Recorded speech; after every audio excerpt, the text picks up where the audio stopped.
Hello po sa inyong lahat mga ka-crypto. Ako po si Pinoy Crypto Trader at sa video na ito ay atin pong pag-uusapan ang aking technical analysis dito po kay Bonk ngayon pong July 11 taong 2024. Pero quick update lamang po tayo rito kaya diretso na po tayo sa kanyang technical analysis dito po sa kanyang chart na ito.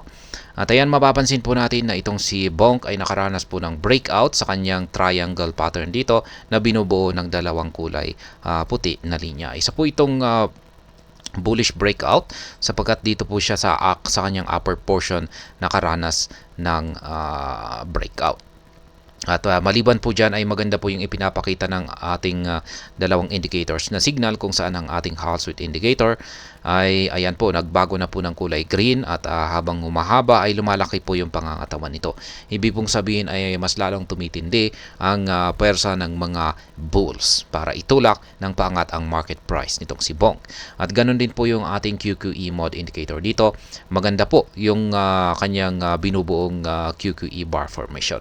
Kaya pag patuloy po ang ganitong nabubuo na indicators natin, yan yung dalawang na ipinapakita ng dalawang indicators natin dito, ay ang aking analysis po ay tuloy-tuloy lamang po sa pag-angat ang market price ni Bonk hanggang sa kanyang marating yung pinaka-price target po natin dito base sa ating pattern na ito na kung saan ay ang 40 digits 4278.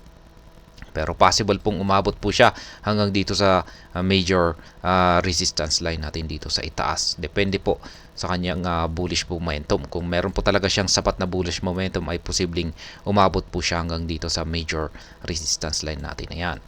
At ngayon ay nung nakaranas po siya ng breakout dito ay umangat po siya. Ngayon ay mapapansin po natin na parang nagkakaroon siya ng struggle dito. At ang dahilan po dyan ay meron po kasi tayong isang resistance zone dito. Mapapansin po natin na may mga rejections tayo rito. Kaya plot po natin.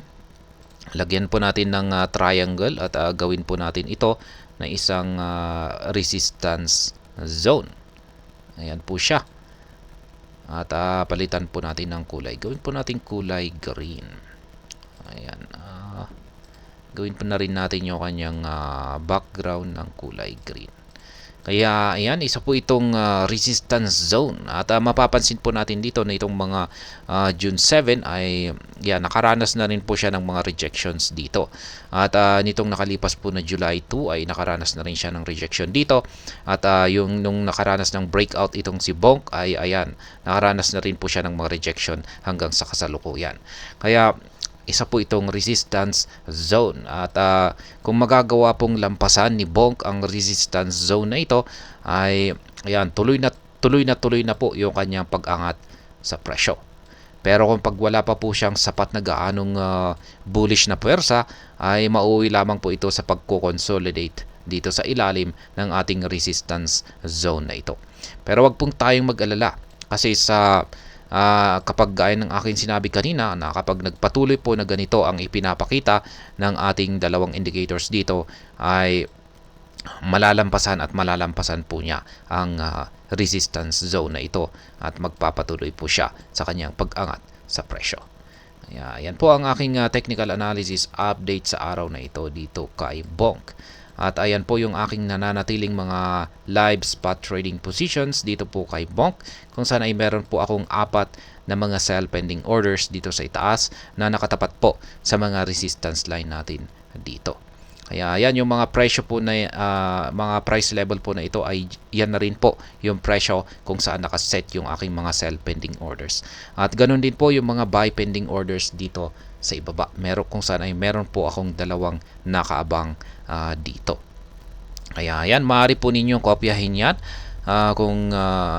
Maaari po ninyong tularan yung aking simpleng paraan sa pagtitrade dito kay Bonk para sabay-sabay po tayong nakakapag-take profit sa tuwing umaangat ang market price nito at sabay-sabay na rin po tayong nakakabili sa tuwing nakakaranas po ito ng pagbagsak.